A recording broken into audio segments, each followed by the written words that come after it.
Welcome to KBcast, the podcast for security executives, interviewing people from around the globe on how organizations can operate smarter and stay safer. Here's Carissa Breen. I spoke with Nithin Thomas and we discussed his philosophy towards not locking yourself into one island with specific tools when it comes to security. We dove into the future state of how traditional banks are evolving and how digital banks are changing the landscape. We talked about quantum encryption and his research and thoughts around the future of this. This episode was absolutely mind-blowing. If you're keen to learn more, then please keep on listening. Okay, so Nithin, we got connected actually through a mutual peer or industry contact, and I know that she's also doing a little bit of work with yourself, and that's how you and I originally got speaking. And then when we did speak, it was really great just to hear your opinion on, everything from quantum encryption to secure communications.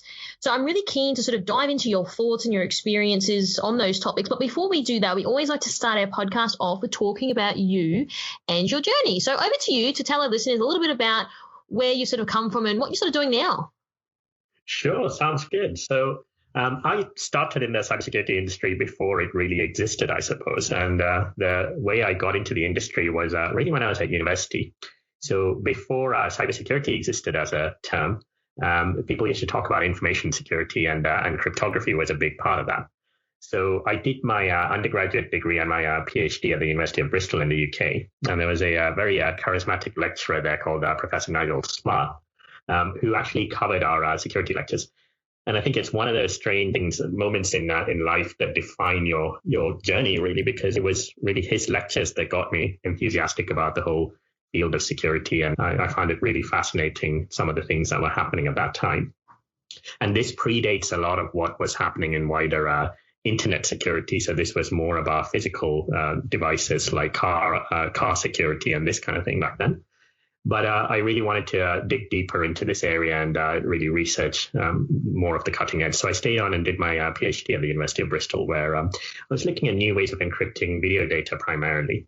And the big challenge back then was people were just starting to talk about things like online video and mobile video and things like this. This was really pre-YouTube days. Mm-hmm. So I was really thinking about how do we encrypt all of this video data so that you can protect the rights of the content owners, but still deliver a really good user experience for the end users, even if they're consuming the video on very unreliable networks and mobile devices and so on. So I finished my PhD and I developed some really interesting technology, and I was looking for some applications for this. And this is when I got approached by the defense industry here in the UK. And they were trying to solve some of the really challenging problems around transmitting huge volumes of data from places like Afghanistan over a very unreliable network with end-to-end security. So that was really my first entry into the commercial world, where we were working with the defense industry to develop some of this technology to address the challenges in the Afghan and Iraq wars by looking at how we deliver an end-to-end secure communications capability over very unreliable networks. Mm-hmm. And the rest, as they say, is history. So, we've since then really been developing this technology for much wider use cases. And we've been looking at applications ranging from financial services to day-to-day communications within the enterprise environment to address the challenges of things like working from home and bring your own device and cloud security and a wide range of different applications for this technology. Mm-hmm. So it was really interesting you say about your lecturer that really inspired you. And I think that's really important here because I myself has been inspired by multiple people. Even speaking on the podcast, people inspire me, the people that I talk to. So even someone like yourself, like your PhD, you've got a lot of experience behind you. You've also worked in defense. So I think that's really interesting in terms of your perspective on the industry. And you would have seen, you talked about encrypting data before that. So you've probably seen the whole evolution of how encryption has evolved. And I know we're going to be speaking about this towards the end of the interview, but what does that journey sort of look like? Yeah, I think the way we think about encryption has changed quite a bit over the last few years. So if you turn the clock back, 15 years ago, encryption was really a very specialist capability that was used by very small numbers of users in defense and national security type applications. Now, of course, there were sophisticated users within the commercial world that used to use specialist tools, but it really wasn't a mass market proposition until relatively recently. I would say the last 10 years or so is really when it started becoming very widely adopted. And there are a couple of reasons why this has happened. So first of all, people are generally much more aware of the availability of these kind of tools to protect their privacy online. So When we first started in the industry, a lot of people used to ask us questions like, well, why should I care about protecting my data online? Who would be interested in that? Who cares if my mobile data is exposed? Why would anyone care? Whereas now there's definitely a lot more awareness that actually our data has a lot more value. Things that we're communicating online can be used against us. So the need for better privacy is better understood, and most people tend to adopt solutions for protecting their privacy. So that has meant that things like encryption are much more widely used, and you can see the impact of that in the growing number of secure communications apps in the industry. WhatsApp enabled end-to-end encryption relatively recently, but you also have a lot of other applications like Signal and Wicker and our own Cirrus app that are really aimed at providing end-to-end encrypted communications that are not just used by the niche user groups, but actually wider users within the enterprise as well as consumer environments as well. Now, you mentioned that your first sort of taste at going into sort of the commercial side of things was in the defense. Is it a fair assumption to say that, just from talking to people in the industry, not just within Australia, but in Canada, for example, the guy I was speaking to, because he had a background in defense as well, and he was sort of saying a lot of the technology originated from defense and has then been deployed out to the private sector. Is that sort of the same in terms of the United Kingdom as well, in terms of what you guys do? Or what's your thoughts on that in terms of that approach and that deployment then into the private sector? Yeah, I think that's definitely part of a global trend. So if you look at historically where most of the investment was being made into security technology, so it was definitely in the defense and national security space. Mm-hmm. They were the ones that were spending the biggest budgets on security technology. But over the last few years, you can see that the technology companies, the kind of budgets that they spend on security, it's bigger than a small country's budget, right? So governments often can't match the type of investment that some of these big tech giants would make in security. But having said that, the more sophisticated user groups and the requirements are still very much in defense and national security. So that's why we're seeing a lot of the innovation initially starting in the defense and national security space, but actually the pull-through is happening in the commercial sector where the big investments are being made in these technologies. Now, Nithin, when you and I spoke originally, you sort of mentioned not locking people into one island with specific tools. So can we unwrap this a little bit? What do you mean when you say this?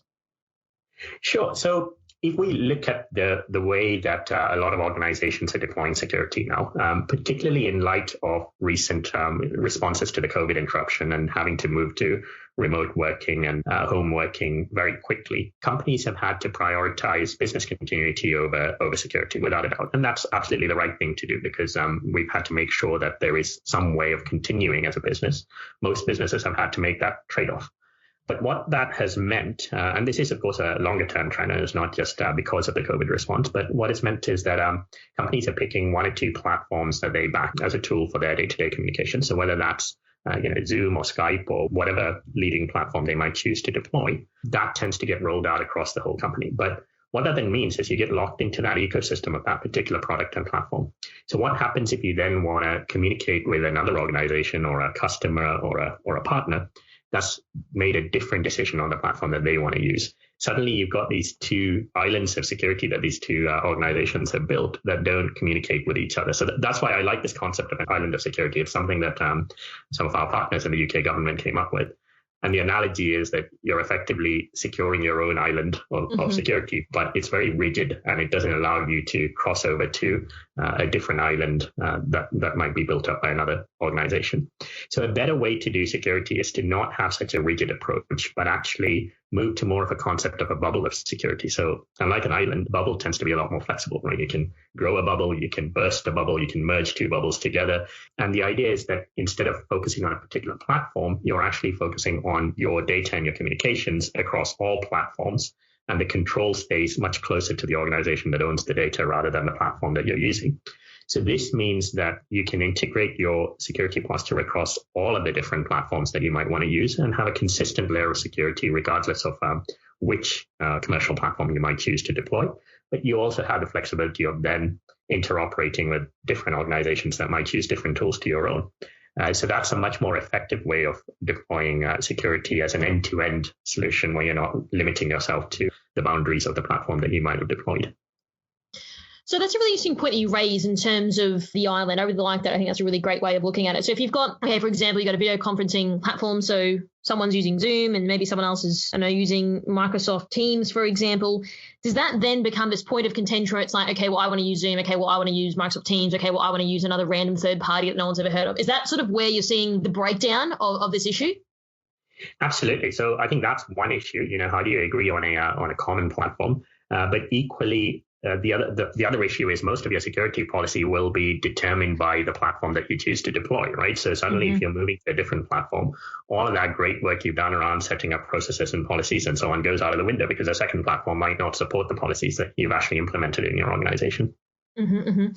I interviewed another lady. She's a VP of Trust and Privacy over in California, and we spoke about a particular video conferencing platform.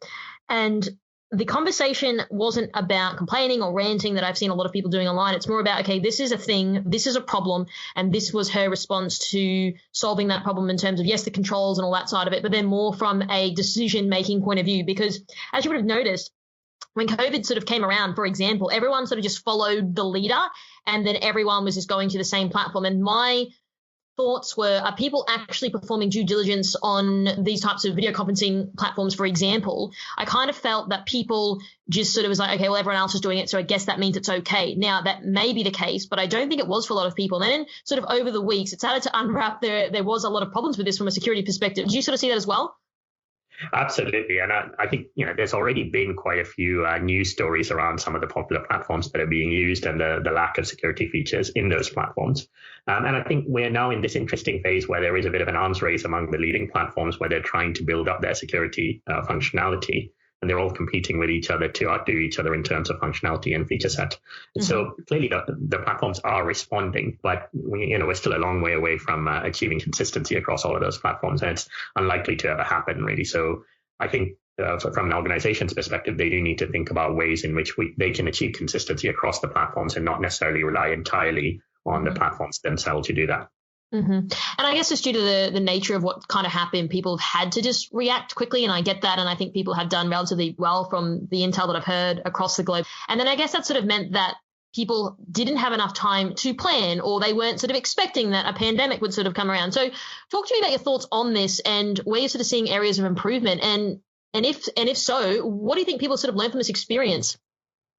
Yeah, I think this is a good example of where the security industry in general needs to work together a lot more and establish baseline standards of security that all products are going to stick to. So one of the things that we've been doing from the early days was really sort of getting involved in various initiatives to develop security standards particularly for secure communication. And I think that's a really important thing for us as an industry to do, because achieving that baseline of security means that actually as an industry, we can provide a certain level of guarantee and assurance to our customers who know very clearly what level of security they're getting when they buy a particular product.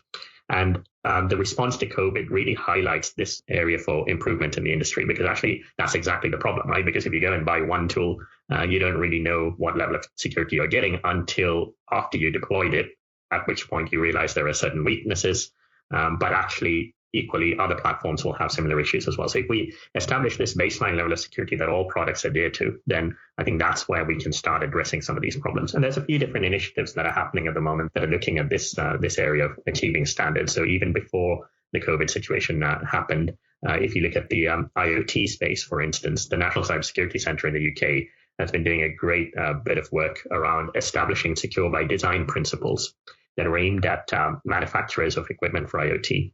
And the whole idea was actually if we can get the whole industry to adopt these principles by default, then we achieve a certain level of security out of the box, and customers will know exactly what they're buying from a security perspective. And then it's up to the vendors to differentiate on top of that basic level of security, which, of course, most vendors will choose to do, but at least you establish the baseline across the whole industry. So when you mentioned before that you don't believe people are sort of working together, that's definitely been a general consensus across the board. Why do you think that's the case? Well, I think if we look at security technology in general, it is still very much early days. So if you look at other areas of technology, so let's take the wireless communications industry, for instance. If you look at the early days of wireless communications, it followed a similar trajectory, actually, because every single country and company took their own approach to building their own security stack, right? So I don't know if you can remember the old days where you could buy a mobile phone in one country and it wouldn't work in another country. And that was exactly because of this problem, because there's no interoperability and common standards across the industry. Now, that's a bit of a distant memory now, because actually the industry has matured and there are common standards that are defined by GSMA and other industry bodies that make sure that all devices that operate across the mobile network can interoperate. So we don't really think about that issue anymore, and it's kind of become a bit of a distant memory. And I think the security industry will follow a similar trend, but we have to remember that it's very much early days in terms of many aspects of security. So over time, I'm sure we will converge to standards, and actually these problems will not exist anymore. But there's still a lot of work to do in this space. But I'm encouraged that there are initiatives happening, and we work with our industry partners. There are vendors that we compete with that we work together on to agree on standards. So there is a general will in the industry that something needs to be done about this, and that's very encouraging. Do you think that other people get threatened by sharing information? I think that's becoming less so nowadays, but I think traditionally speaking, people were afraid to be oh no, Nithin, I'm not going to share my knowledge with you in case you steal my idea and do it for yourself. I think there's been a little bit of that from just my own experience, plus other people saying this as well in Australia and the US as well. But I'm keen to hear if you share the same point of view. Yeah, I think there's definitely a little bit of that, and it's understandable because we're still very much in the early days of the industry. A lot of companies have invested a huge amount of money into developing that early technology and being able to get a competitive edge on their competitors through technology differentiation, right? So it's completely understandable that they would be very protective of their IP and the valuable technology that they've built up that they've had to invest into. But again, I think over time, we will see that the differentiation really comes from business models and service models. And as we move to that phase of maturity, that's when we'll start seeing more and more sharing of IP and knowledge in the industry. And do you believe once we get to that stage of sharing IP and knowledge in the industry, that we'll be substantially better off versus what's happening now in terms of this disparate group of people doing whatever they want and not really sharing information because they've invested a whole bunch of money into R&D and then they feel threatened because the next guy might take away their IP? But do you think that over time, things will get easier as an industry, or do you think we're still going to be forever trying to get our head above the water to quote unquote beat the bad guys? Well, I think that's two different problems, right? So beating the bad guys, that's going to be a perpetual problem that we probably will never fully solve. I mean, we've had police forces for centuries, right? But we haven't caught all the bad guys in the real world. So in the cyber world, it's going to be similar. It's not going to be something that we fully solve, but it's going to be an ongoing challenge. But in terms of the actual industry evolution, I do believe that things will get better when we start sharing more technology and establishing common standards, because it then allows, first of all, from the buyer's perspective, to understand exactly what level of security they're getting. But it also allows companies to differentiate on business model and service models and come up with innovative models for the end product that the customer is getting, rather than the actual technology that's underpinning a lot of that innovation. Mm-hmm, mm-hmm.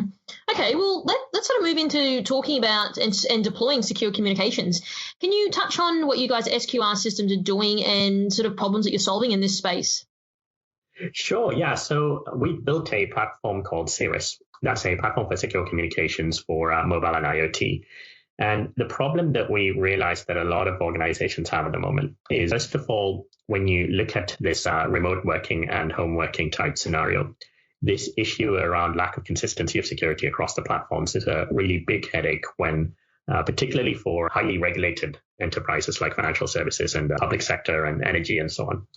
So we built the Cirrus platform as a layer of security that integrates into existing applications very easily, that allows the organization to define the security policies and the level of security that they want to achieve for all of their communications across all of the platforms that they deploy. So this means that you have a single point of control for all of the platforms, and it's much easier to control the level of risk that you're actually taking as an organization. The second area that we are really looking at is around customer engagement for these organizations. So if we look at financial services, for instance, a lot of the younger customers, particularly the digital natives, they're used to much more seamless interactions with their service provider. So the days of calling up your bank and being connected to a call center where you're put on hold for half an hour listening to horrible elevator music, that's pretty numbered, right? And most of the younger generation don't want to put up with that user experience. So they're much more used to being able to for instance, send a WhatsApp message to their bank or an iMessage, or use one of the consumer tools to engage with the bank in a much more seamless way, so that the bank or the organization they're dealing with works around them rather than the other way around. And if you think about it, the top 3 consumer messaging apps in the world, between them have 4 billion subscribers. So that's a huge number of people that are potential customers to these banks and other organizations. So if they can actually deliver a great user experience for these customers, that's a way of differentiating in a very crowded space. But they need to be able to do that in a way that still meets the compliance requirements. So we're building out a lot of great tools and technologies for these large banks to engage with their customers in a much more seamless way using consumer tools while maintaining security and compliance. So when you say consumer tools, I'm guessing you're referring to like WhatsApp and WeChat, I think is the Chinese version of that they would predominantly use. Is that correct? Exactly, that's right. Ultimately, we are pretty agnostic of what tool the end user uses. We want to be the integration layer that enables the bank to reach out through whatever channel the consumer might want to use. That's really interesting. So there's a couple of points here from my perspective. So number one would be, as you know, from a security awareness point of view, anyone could call you up and claim they're from, in Australia, the Commonwealth banks, like anyone could do that, right? So I think that removes someone trying to socially engineer another individual because of what you guys are developing is number one. And then number two, I totally agree with you. Like, especially during COVID, like most of these big organizations, it's really hard to get through to them because they said, due to COVID, our call center is limited, or we're not taking calls on these topics, even though you need to speak to them about a particular topic, which is incredibly frustrating. And then I agree with you. No one wants to wait on the phone. And I think it's just really interesting in terms of how we are moving. I know that companies have got their own, you have to download their app and they've got some type of chat mechanism on there. But what I find frustrating about that is I experienced this recently. I had to wait. It took me probably around 2 hours to get the information I needed to from the consultant because the preface is, we are also chatting to 50 other people at the same time. So our responses are delayed, and I kind of get that. But then it's kind of like I'm sitting on their application, like not even on like WhatsApp or something like that, where I'd normally be communicating with people anyway.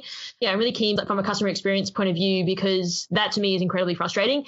And then it kind of feels that like you have to sort of walk away from your desk, make sure you're in a private area to call a bank to hopefully you get through to someone, and then they have to call you back because the phone's been disconnected. All of those like horror stories that you hear about, you would definitely know. And so would you say that this would become quite universal and quite common in like the near future? And when I say near future, how near are we talking? Absolutely. So there are already several banks that are working on this particular problem. So the user engagement issue is one that most banks nowadays actually recognize is a big area that they need to invest in heavily. Because if you think about, the rise of the challenger banks and the digital banks, the only reason why a lot of people are flocking to them is because they deliver a much better user experience than a lot of the traditional banks, right? So if the bigger banks don't respond to this by delivering frictionless onboarding experiences and frictionless engagement for day-to-day conversations, then this is going to be a big problem, actually, because in terms of the core offering, most of the banks offer the same thing. So if you can't differentiate on customer service, then it becomes a really difficult market. And I just wanted to come back to one of the points that you mentioned earlier around sort of phishing attacks and things as well. And that is another really big area where I do believe the kind of things that we're doing is going to make a big impact because the number of times I get calls from various service providers, whether it's my telco or my bank or whatever, where they call me up and ask me, can you give me the whatever password or whatever. These organizations are basically training consumers to fall for phishing attacks, right? So we have to do something about this way of authenticating users. And it needs to be a two-way authentication as well. So it's not just about the bank making sure that the customer is who they say they are. It needs to be a two-way thing where the customer is able to know who they are talking to as well. And the only way we can do that is using some of these digital channels that allow you to do two-way authentication and allow you to add layers of verification on top of that, which are not typically possible if you're doing a traditional phone call or a SMS message or something like that. So these new generation of communications platforms have a lot of different tools that enable you to do much more seamless verification of users, as well as a lot of different security tools that you can use for ongoing protection of the conversation. No, you're absolutely right. I always say to people, like, just because someone calls you up claiming they're from wherever doesn't mean that they actually are, because I could be anyone claiming I'm from somewhere and people would probably believe it because I've got the spiel down packed. And unfortunately that happens a lot. The other thing that you mentioned is the call center. So when you're talking about frustrating customer experience, I agree. We're moving towards more secure communications in terms of integrating this with consumer platforms, which I absolutely love. What do you think sort of will happen to call centers? Yes, they'll be there, but a lot of them will probably just become like obsolete because people don't feel, I guess, the necessity to like call banks up, because for me, that would work a lot better. I can do stuff in the background when I'm talking to the bank about a particular issue rather than calling them up and, like I said, having to go away from my desk and making sure that I'm in a quiet spot to talk to someone. What do you sort of think will happen there? Yeah, so we've already got a glimpse of what's going to happen over the last few weeks, right? Because most of these call centers that have been rigid organizations with rigid infrastructure have had to move to remote working and, much more flexible infrastructures very, very rapidly over the last couple of months. So a lot of organizations have already started moving to that way of doing things in terms of having a distributed call center that's using much more flexible tools. The bit that's missing in that whole end-to-end experience is the ability to enable that engagement, that last leg of that engagement, using whatever tools the consumer wants to use, right? So even other organizations that allow you to use chat functionality, a lot of them do rely, like you correctly pointed out earlier, they do rely on you having to download their own app or going onto your website to do this. But it's clear that actually they're already thinking about chat as a major function of that call center engagement. So they're already moving in that direction.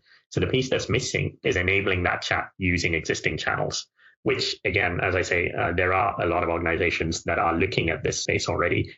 So I think it's going to be a hugely exciting space over the next few years. And I'm sure, 10 years from now, the idea of calling up a call center and waiting on hold, it's going to be a distant memory. We are not going to accept that from the organizations that we pay for a service. Absolutely. And even on those, like I said, downloading those apps, like a lot of them are really buggy as well, or they're really slow. And then if you go out of the app, like it's hard, you got to check back if they've responded. So it's really frustrating. I think that's really, really awesome. One of the things I'd like to get your thoughts on. So digital banks, we know about them and sort of their place in the market. Do you think that traditional banks are afraid of a digital bank because the digital bank is moving more towards the evolution of us as a society versus a traditional bank who perhaps have got a lot more sort of chains around them because they've been around for hundreds of years and that, yes, they're evolving and they're trying to do these things. But do you think that they feel a bit intimidated by these digital guys? Yeah, I mean, I'm obviously not from the banking industry necessarily, but I can obviously give a good view of this from a technology perspective, which is where what we're doing fits in. I think like all big organizations, the legacy infrastructure that's in place in a lot of the traditional banks is becoming a barrier to innovation. And that's inevitable with any organization that has legacy systems in place, right? You're always going to be able to build something from scratch a lot quicker using cutting edge tools, particularly in the software industry, than if you had to deal with legacy infrastructure from a couple of decades ago and having to patch that up and upgrade it into a user experience that's a lot more modern. So that's where the digital banks have a major advantage because they're able to build the whole infrastructure from the ground up without having to worry about legacy. So that means they can always use the best-in-class tools for every single layer of their technology stack, whereas the traditional banks often have to make compromises because they need to think about backward compatibility and all sorts of issues that are typical of their legacy infrastructure. So from a technology perspective, there's no doubt that the digital banks will be more competitive in terms of offering more innovation and better user experiences. But I think what's interesting is a lot of the bigger traditional banks do recognize this, and they are looking at different models of either setting up a separate digital bank that's built from the ground up. There's a couple of banks in the UK that are trying that model, or completely redoing their architecture from the ground up as well for a more digital experience. So I think there's definitely a recognition that unless the traditional banks do something about this, they are really going to start losing market share. That leads me to my next point. I had a researcher friend about 2 years ago. He said to me, KB, a lot of the big banks you see today won't exist. Do you think that is a very fair assumption? And it was just perfect timing for what you just said around that they're going to start losing market share. What are your thoughts on that? Well, I think they won't exist in the form that they do today. I don't know if it's going to be as dramatic as they won't exist at all. I think they're wiped out. Yeah, exactly. I think there's going to be a lot of consolidation. Once the digital banks start capturing more and more market share, we will definitely see more consolidation. And I think the traditional banks will have to rebrand and restructure without a doubt. But, they are definitely working on these areas. So it's not something that they're not aware of. Most of the banks that we deal with are very aware of this situation. And would you say as well, from a digital bank's perspective, it's more millennials and then the generation beneath that then as well are really adapting to this way of banking? Because even if you think like back in the day or the old days, like going into a bank and like doing all of that stuff, like even writing like checks, like I remember having to do that. I think I got paid in a check like once, and these things that a traditional bank offers. So do you think that the uptake is for millennial and generations sort of to come will take to the digital bank just because of how we evolve as a society? Yeah, I think the technology uptake among millennials and younger generation is obviously much bigger than older generations anyway. So that's obviously going to drive some of that trend because they will be more attracted to some of the digital offerings a lot quicker. But I think some of the barriers that I've seen personally from banking with both a traditional bank and a digital one is quite often the offering from these digital banks is a little bit too ahead of certain aspects of society, right? So to give you a very simple example, I applied for a mortgage recently, and they wanted to see bank statements in order to approve income. And the digital bank that I use, this took me probably about 3 days worth of effort, waiting at the call center. And I had to pay, I think it was something like £50 in the end to get a bank statement that was certified in a way that the mortgage lender would actually accept. Compare that to a traditional bank that was used to doing these kind of things for years and years. It literally took me half an hour free of charge. And I think that's a good example of where, the mortgage lender hasn't obviously moved on to a digital way of working yet. And yet as a consumer, you have to rely on them as well. It's not just the digital bank, right? You're relying on your mortgage lender as well. So I think that's quite a challenge for getting full market share for these digital banks, that they have to be able to provide not just the new services that you use most of the time, but actually what happens when you need to deal with these legacy requirements from other parts of society like mortgage lenders or the government or your employer or whatever. I think that will be a bit of a barrier that needs to be overcome before they get full market penetration, really. I hear you. So one of the things I'd like to ask you is WeChat in China. Now, I don't personally use WeChat, but I know from reading some articles online that people are actually transacting, doing business through WeChat. Now, I don't use it, so I kind of feel like I'm swimming in uncharted waters when I'm talking about this, but I find that really interesting. And if you could shed any light on what they're sort of doing from that perspective.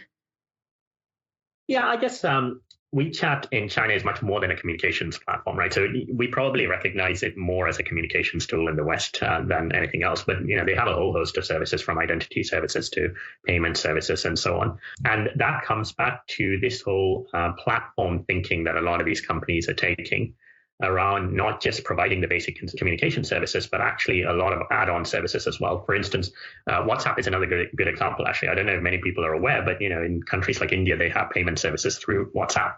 But I think these kind of services tend to be very much specific to particular regions. And these platform companies are going to take a different view on what services might be interesting in what region. And the competitive landscape for different services tend to be quite different as well. So in markets where the payment services are already being offered by some of the big payment companies like Apple Pay and Google Pay and so on, that might not be a very interesting market for these communication platforms to enter to offer payment services, for instance. So I think what we're going to see is a sort of fragmented platform approach where, depending on the territory that they're operating in, you'll see lots of different add-on services being offered as part of the core communication services.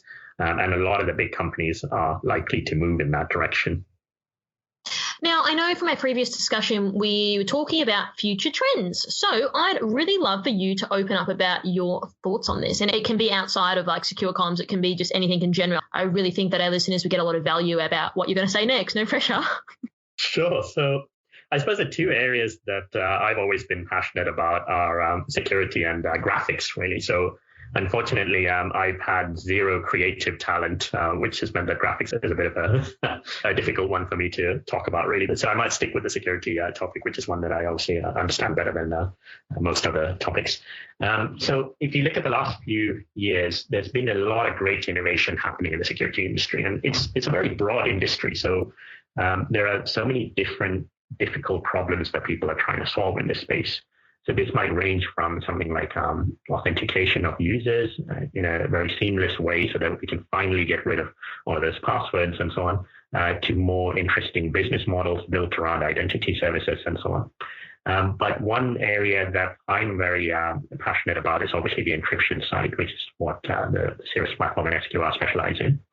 And there's a couple of areas that I think are really exciting in this space. So one is around the advent of quantum computing and the impact that that's going to have on security. So So one of the things that quantum computers are really good at is breaking a lot of the encryption that we are using today. Not all of the algorithms, but a lot of the widely used algorithms can be broken very easily by quantum computers. So we're going to have this phase where we have these general computers that people are using to generate all of this sensitive data that can be easily broken by quantum computers. So I think this is a really interesting area of research. How do we develop security algorithms that can be deployed on traditional computers, but can still withstand an attack by a quantum computer?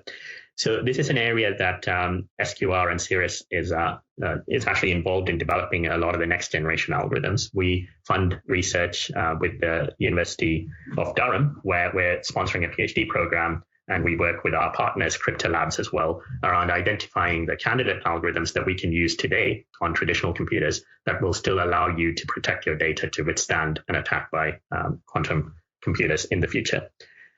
So there's a lot of exciting work happening in this space, and the National Institute of Science and Technology in the US is heavily involved in standardizing some of these algorithms as well.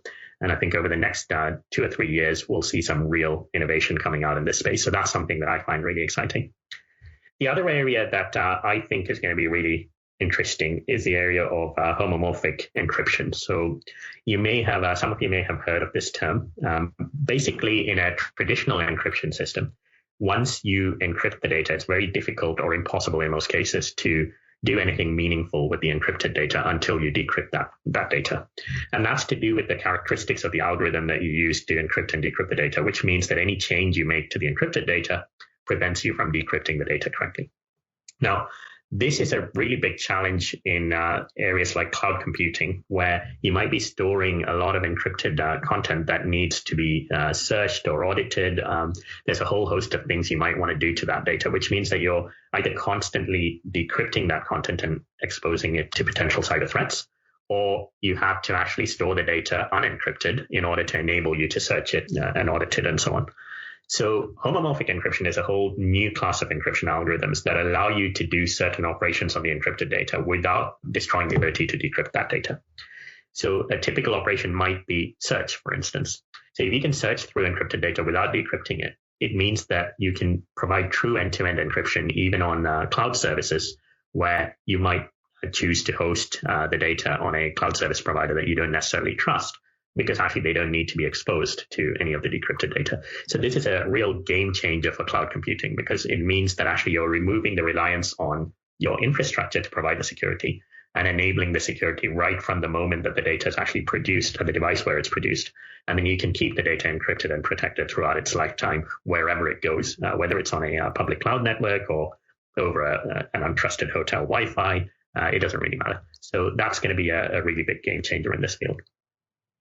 Whoa. Yeah, that's really, really cool. I think we may have to do another episode just purely on just like quantum computing. What I'd love to ask you lastly is quantum encryption. So just really keen for you to talk in detail about how this is fitting into our security space.